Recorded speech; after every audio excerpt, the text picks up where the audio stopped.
அடுப்படி இல்லறம். காலையில் கண் விழிக்கும் போது மணி 6:30. ஐயோ! அடித்து பிடித்து எழுந்தேன். நிர்மல், விமல் அருகில் மெத்தையில் படுத்து உறங்கியவர்களை தட்டி எழுப்பினேன். சோம்பல் முறித்து கொண்டே எழுந்தார்கள். அவசர அவசரமாக வந்து வாசல் திறந்தேன். படியில் பால் பாக்கெட் இருந்தது. எடுத்துக்கொண்டு விறுவிறு என்று சமையல் அறைக்கு வந்து உடைத்த பாத்திரத்தில் ஊற்றி அடுப்பை பற்ற வைத்துவிட்டு கொல்லைக்கு சென்றேன். குளியலறையில் புகுந்து பிரஷில் பற்பசையை வைக்கும்போதே பால் பொங்குமோ என்ற சந்தேகம் வந்தது. தேய்த்து கொண்டே வந்து பார்த்தேன். பொங்கவில்லை. வேகமாக பல் துளக்கி முகம் கழுவி வந்தபோது பொங்கியது. இறக்கி வைத்துவிட்டு பானை எடுத்து குடத்திலிருந்து தண்ணீர் சாய்த்து உலையை போட்டேன். 3 டம்ளர்கள் எடுத்து அடுப்பு மேடையில் வரிசையாக அடுக்கி சர்க்கரை போட்டு பாலை ஊற்றி சன்ரைஸ் போட்டு காஃபி கலந்தேன். நிர்மல், விமல் பல் துளக்கி முகம் கழுவி காஃபிக்கு வந்து விட்டார்கள். சீக்கிரம் குடிச்சிட்டு படிக்கணும் உத்தரவிட்டேன். அவர்கள் எடுத்துக்கொண்டு நகர்ந்தார்கள். நான் எடுத்து வாயில் வைத்து உறிஞ்சும் போது என்ன குழம்பு வைக்கலாம்? மூளைக்குள் ஓடியது. நேற்று புளிக்குழம்பு, இன்று சாம்பார் முட்டை. முடிவு. உலை கொதித்தது.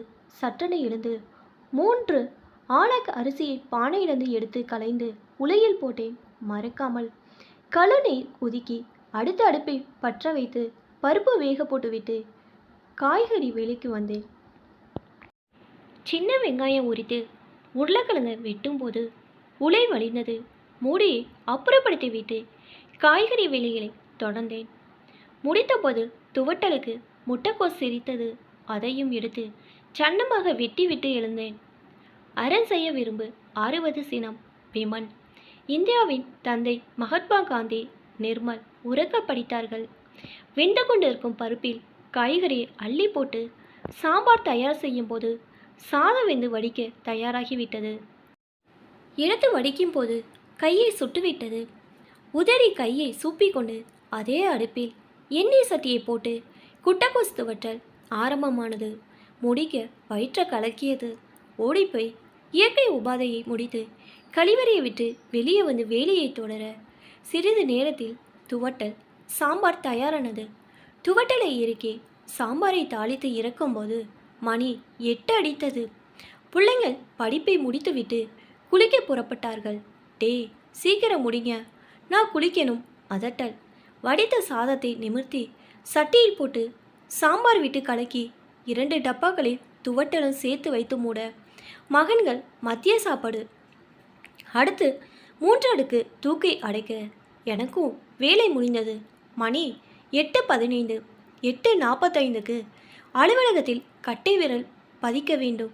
தவறினால் தாமத வருகை என்று பதிவாகி பதில் சொல்ல வேண்டும். வேகமானேன். குளித்து முடித்து மூவரை சாப்பிட்டுவிட்டு ஒரு வழியாக எல்லோரும் வீட்டை விட்டு வெளியே வரும்போது மணி 8:30. அப்பா போயிட்டு வரேன். கோவி, நிர்மல், விமல் ஆளுக்கு ஒரு சைக்கிளை எடுத்துக்கொண்டு நகர்ந்தார்கள். சரி, தலையாட்டி என் இருசக்கர வாகனத்தில் ஏறி அமரும்போது கோபித்து கொண்டு தாய் வீடு சென்ற மனைவி எப்போது திரும்புவாள்? மனம் நினைத்தது.